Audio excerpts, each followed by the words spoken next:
MBBS in just 16 lakhs. Kyrgyzstan, Central America, Russia, Georgia. Orbit Global Education.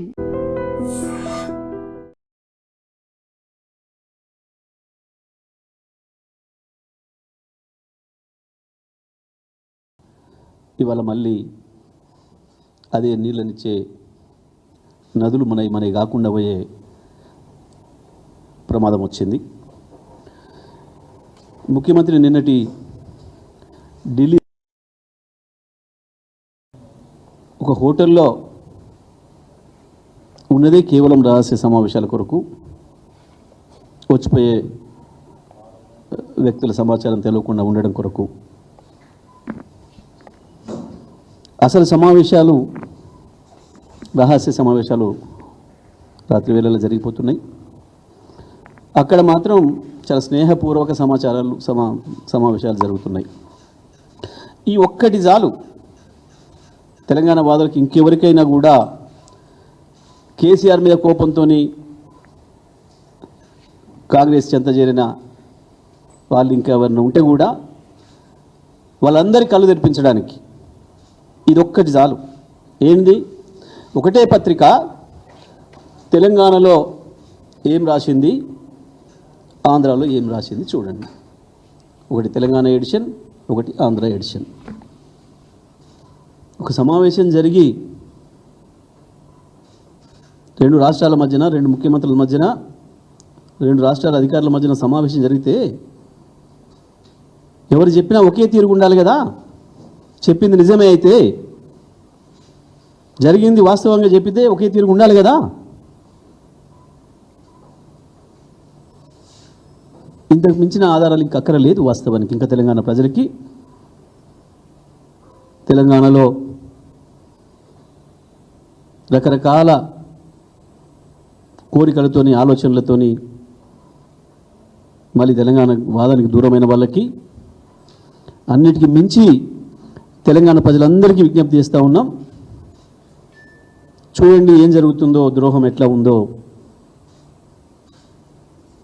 గత సంవత్సర కాలంగా BRS party చెప్తున్నది ఒక్కటొక్కటిగా నిజమవుతుంది, కనబడుతుంది మీ కళ్ళ ముందే. ఏంటిది? ఇది జల విభాగాలపై కమిటీ, రెండు రాష్ట్రాల నిపుణులు అధికారులతో ఏర్పాటు, 21లోగా నియామకం. దీని కొరకు ఏం చెప్పిండు మన ముఖ్యమంత్రి గారు? అందులో బనకచర్ల లేదు, బనకచర్ల అంశమే లేదు. లేని దాన్ని నేను ఎట్లా వ్యతిరేకిస్తా? చర్చలో లేని దాన్ని నేను ఎట్లా వ్యతిరేకిస్తా? దాని మీద ఎందుకు మాట్లాడుతున్నారు మీరు అని చెప్పి దబాయించండు ముఖ్యమంత్రి. ఆంధ్రప్రదేశ్ ముఖ్యమంత్రి కావచ్చు, ఆంధ్రప్రదేశ్ నీటిపారుదల మంత్రి కావచ్చు, వాళ్ళు చెప్పినది ఇదేంటిది? బనకచర్ల కృష్ణా గోదావరి సమస్యలపై నిపుణుల కమిటీ. మేము రాయలే కదా. ఇదేమో తెలంగాణలో వచ్చింది, ఇది ఆంధ్రాలో వచ్చింది. మేము అతుకు పెట్టినాం. ఇగో ఇది ఆంధ్రప్రదేశ్లో వచ్చింది, ఇది తెలంగాణలో వచ్చింది. ఇక్కడ రెండింటిని ఒక్క ఆడ పెట్టి చూపించిన నేను. ఇక దాలనుకుంటే కదా,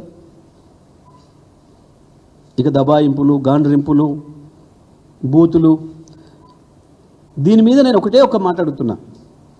రేవంత్ రెడ్డి గారు, ఉత్తమ్ కుమార్ రెడ్డి గారు, వాళ్ళ మంత్రులు, వాళ్ళు ఇంకా ఇంకా ఇంకా వాళ్ళు ఉసిగొలిపే వాళ్ళ ఇతర నాయకులు బూత్ మాట లేకుండా దీని మీద మాట్లాడండి, సమాధానం చెప్పండి.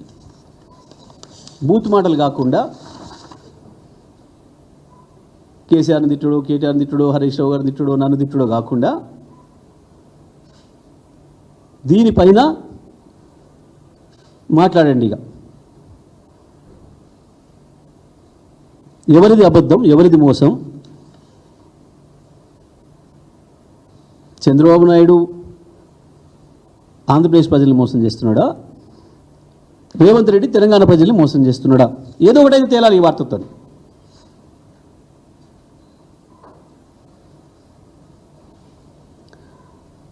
తెలంగాణను నడుపుతున్నది తెలంగాణ వాదులు కాదు, తెలంగాణ ఆత్మ లేనోళ్ళు, పరాయి వాడి చేతిలో కీలు బొమ్మలు తోలు బొమ్మలు అని చెప్పి మేము చెప్తున్న మాట నిజమని ఇవాళ మీకు స్పష్టంగా కనబడుతుంది తెలంగాణ ప్రజలకి.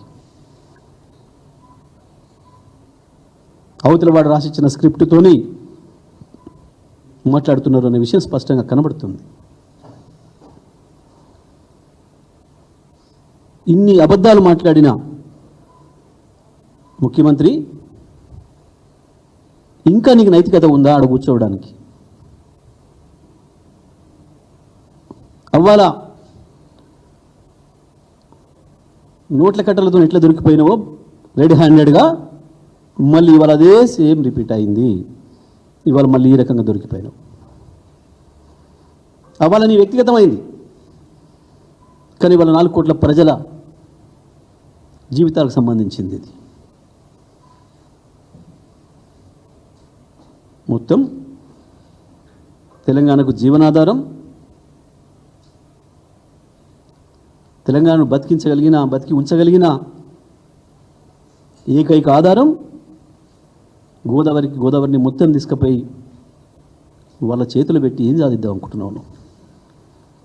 ప్రజలు ఇచ్చిన అవకాశాన్ని ఇంత దుర్మార్గంగా వాడుకొని నీ రాజకీయ అవసరాలకు, నీ ఇతర అవసరాలకి ఒక్క ఫోన్ కాల్కు భయపడిపోతావా? ఏం చేస్తారు వాళ్ళు?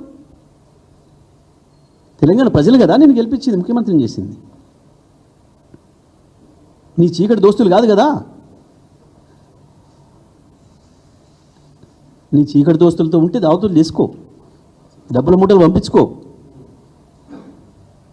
కానీ తెలంగాణ ప్రజల హక్కుల్ని దారాదత్తం చేసే అధికారం నీకు లేదు. నువ్వు నైతికంగా ఇవాళ ముఖ్యమంత్రి పదవిలో ఉండేదానికి అర్హత కోల్పోయినావు. ఇక దొరికిన తర్వాత కూడా దబాయింపు చేయడానికి కేవలం బూతులు లంఘించుకుంటావు, దాడుల కూసుగొలుపుతావు, లేదంటే మళ్ళీ కేటీఆర్కో ఇంకోరికో ఒక నోటీస్ పంపించి మళ్ళీ పిలిపించి డ్రామాలు చేస్తావు. మీరు చూడండి, నేను చెప్తాను ఇప్పుడు సాయంత్రం నుంచే రేపటి నుంచి ఇంకొక డ్రామా మొదలు పెడతాడు. మళ్ళీ ఏసీబీ నోటీస్ అనో, ఈడనో, ఇంకోటనో కేటీఆర్కు ఏసీబీనే కాదు ఈడీ నోటీస్ అనో. ఎందుకంటే నేను రాత్రి మాట్లాడుకుంటున్న దాంట్లో అది కూడా ఉంది. కేవలం పదవిని కాపాడుకోవడం కొరకు.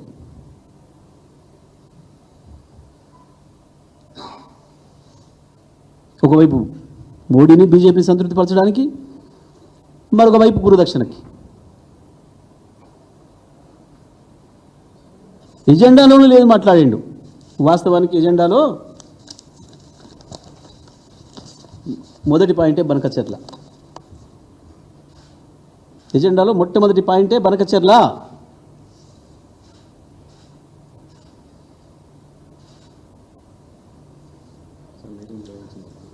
అసలు మీటింగ్కు దేనికి పోయినావు? ఎందుకు పోయినావు? నువ్వు డిమాండ్ చేయాల్సింది అపెక్స్ కౌన్సిల్ మీటింగ్ కొరకు. అపెక్స్ కౌన్సిల్ మాటే మాట్లాడడం లేదు. కేవలం వాళ్ళు చెప్పిన పద్ధతిలో ఆడుతూ ఈ ఇద్దరి భాషల కొరకు తెలంగాణ హక్కుల్ని దారాదత్తం చేస్తావా? తెలంగాణ భూముల్ని ఎండబెడతావా? తెలంగాణ రైతాంగాన్ని మళ్ళీ ఆత్మహత్యల పాలు చేస్తావా?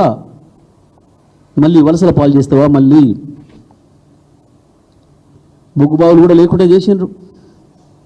మళ్ళీ బొంబాయిలు దుబాయిల పాలా తెలంగాణ ప్రజల బతుకు? ఇంత దుర్మార్గమా? ఒక ముఖ్యమంత్రిగా గంత పచ్చి అబద్ధాలు, ఎంత అవమానం ఆ పదవికి. ఏం కొంపలు ముచ్చుకుపోయినా? ఏమైంది? ఎందుకంత భయపడుతున్నావు?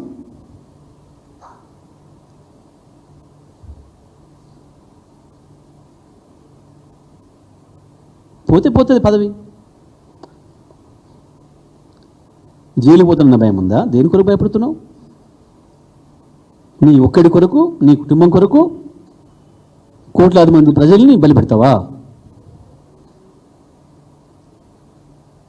ఇది నువ్వు చేసే పని.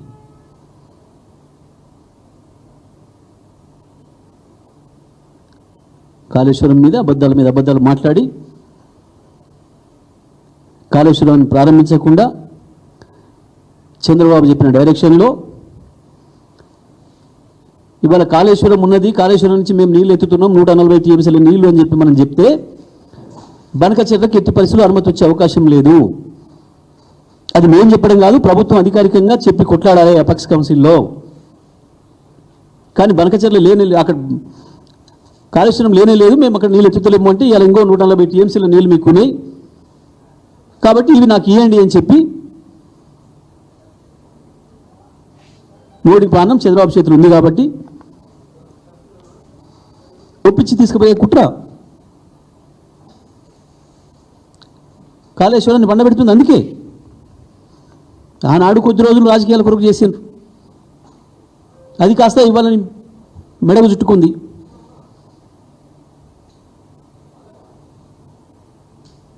స్పష్టంగా ఉంది, మీరు అందరు చూసారు. కన్నెపల్లి పంప్ హౌస్ వద్ద ఇప్పుడు నీళ్ళు ఇట్లా లేపితే బటన్ నొక్కితే రావడానికి సిద్ధంగా ఉన్నాయి. అన్నారం మంచిగానే ఉంది, సుందిల మంచిగానే ఉంది, వ్యవస్థ మొత్తం ఇంటాక్ట్ ఉంది, బ్రహ్మాండంగా ఉంది. ఉన్నా ఎత్తుతలేరు. మేడిగడ్డ బ్యారేజ్ సంబంధం లేకుండానే కాళేశ్వరం నీళ్ళు వచ్చే అవకాశం ఉంది, ప్రాణహిత నీళ్ళని తెచ్చుకునే అవకాశం ఉంది. కేవలం బనకచెర్ల కొరకు, చంద్రబాబు కొరకు, చంద్రబాబు బనకచెర్ల అనుమతులు కేంద్రం నుంచి తీసుకొచ్చుకునేంత వరకు దీని జోలికి రారు, దీన్ని ముట్టుకోరు, దీన్ని రిపేర్ చేయరు, దీన్ని ఆన్ చేయరు. ఇగో ఇది ఆ ఇవాళ జరిగి నేను దాంతో శ్రీకారం చుట్టాను ఆ దుర్మార్గానికి.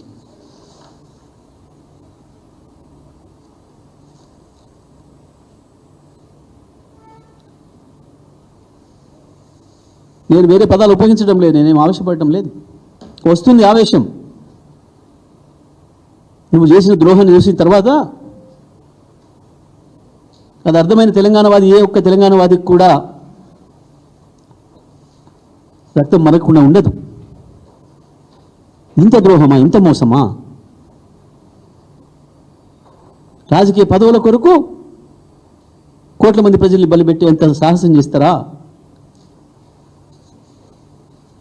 తెలంగాణ చరిత్రలో ఒక ద్రోహి ముఖ్యమంత్రి రావడం అనేది మాకు కూడా సిగ్గుచేటు.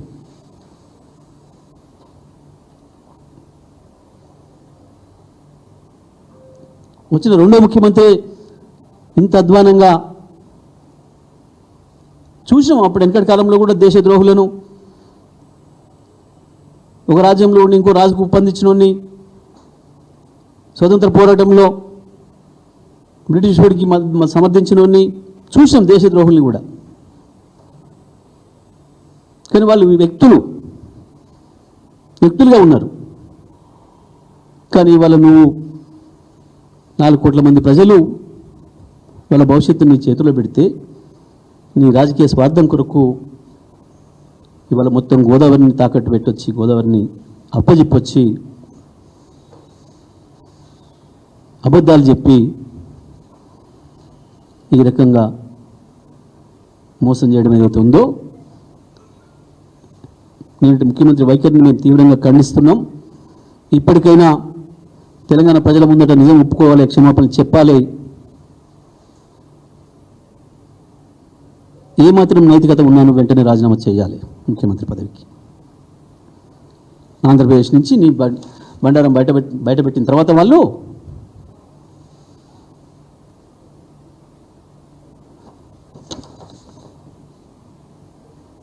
ప్రజలు కూడా అర్థం చేసుకోవాలి. తెలంగాణ ప్రజలు మీడియా అనగానే కూడా అందరూ హరిశ్చంద్రుడు అని అనుకుంటున్న భావన పోవాలి. ఎవరి రంగేందో కూడా తెలుసుకోవాలి, ఎప్పటికప్పుడు ప్రజలు తెలుసుకోవాలి. ఎట్లా ఉంటాయి 2 రూపాలు, ఆంధ్రలో ఒక రూపం, తెలంగాణలో ఒక రూపం ఎట్లా ఉంటుందో,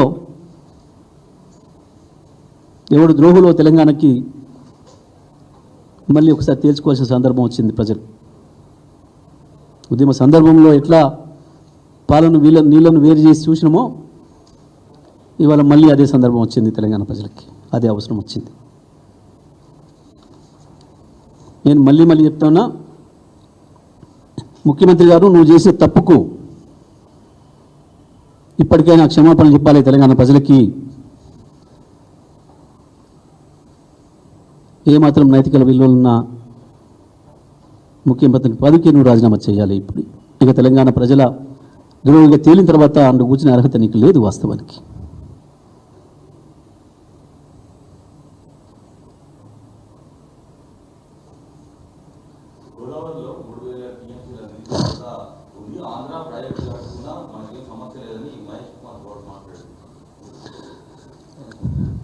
వాళ్ళ జ్ఞానం గంత ఉంది, వాళ్ళకి తెలంగాణ ప్రజల పట్ల గంత సోయి ఉంది. చాలా స్పష్టంగా అన్ని కమిటీలు చెప్పినాయి, పక్క రాష్ట్రాలు కూడా చెప్తున్నాయి. ఇంకా వాస్తవానికి గోదావరి నీళ్ళ మీద మాట్లాడుకోవడానికి వీళ్ళిద్దరే కాదు, మిగతా రాష్ట్రాలను కూడా పిలవాల్సి ఉండే. మరి మిగతా 3 రాష్ట్రాలు ఉన్నాయి. ఇంకా ఇప్పుడు కేంద్రం కేవలం రాజకీయ పరిపాలన అవసరం కొరకు తల ఒగ్గి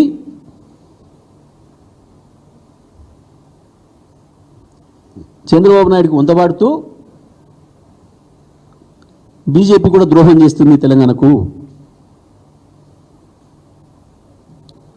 ఆ రాష్ట్రాలు అటువైపు ఉన్న రాష్ట్రాల ముఖ్యమంత్రులు పిలవాలి. వాస్తవానికి నీ ఉత్త చర్చలు అయితే అపెక్స్ కౌన్సిల్ మాత్రమే కేంద్ర మంత్రి, 2 తెలుగు రాష్ట్రాల ముఖ్యమంత్రులు వస్తారు.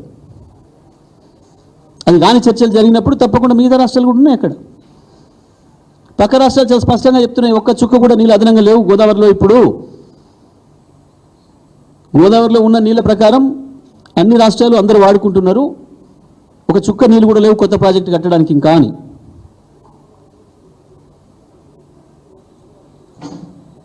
వీళ్ళకి జ్ఞానం లేక, తెలుసుకునే ఓపిక లేక, ప్రజల పట్ల కమిట్మెంట్ లేక, వాళ్ళు ఏ పదవిలో ఉన్నారో ఆ సోయి లేక, బాధ్యత లేక మాట్లాడుతున్న మాటలు. వ్యక్తులనే రోడ్డు మీద కూర్చొని ఏమైనా మాట్లాడుకోవచ్చు నువ్వు, కానీ నువ్వు ఒక సీట్లోకి వచ్చినప్పుడు, ఒక పదవిలోకి వచ్చినప్పుడు, 10 మంది ప్రజల జీవితాలు నీతో ముడిపడి ఉన్నప్పుడు ప్రతి అక్షరం జాగ్రత్తగా మాట్లాడాలి, సోయితో మాట్లాడాలి. ఎవరైనా సరే, ఏ పార్టీ ప్రతినిధి అయినా సరే.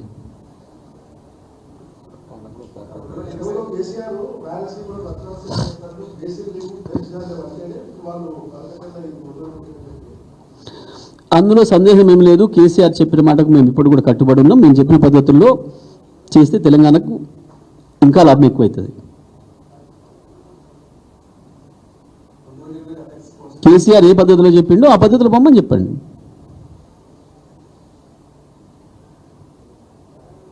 మేమే కాదంటాం లేదు.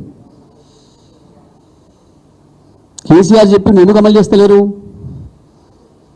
కేసీఆర్ చెప్పింది తెలివిగా తనకు అనుకూలంగా చెప్పిండు, తెలంగాణ ప్రజలకు అనుకూలంగా చెప్పిండు అనే కదా పోయింది. కేసీఆర్ చెప్పింది అమలు చేస్తలేరు కదా, చేయమండి.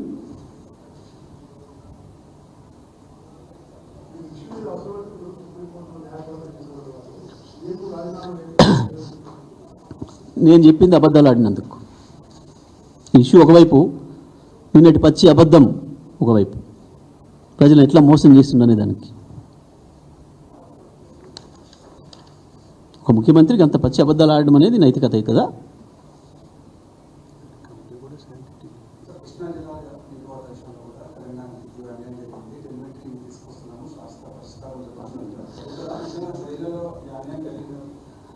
సింపుల్ అండి.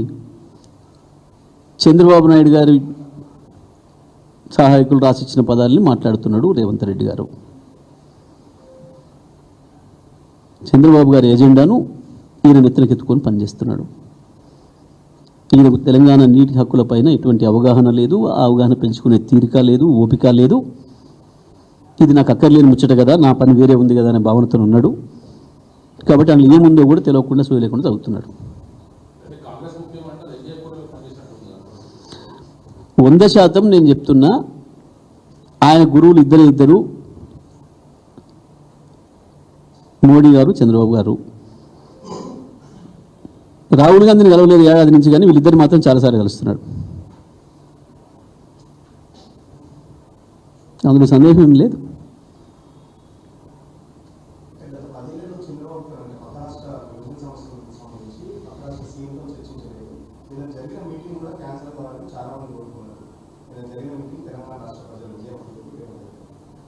గోదావరి పొచ్చుడు తెలంగాణ ప్రజల విషయమా ఇది?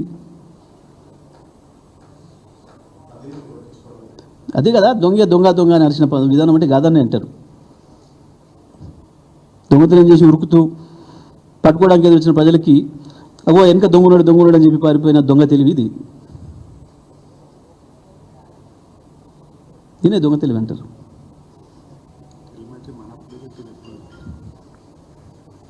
Okay right, thank you.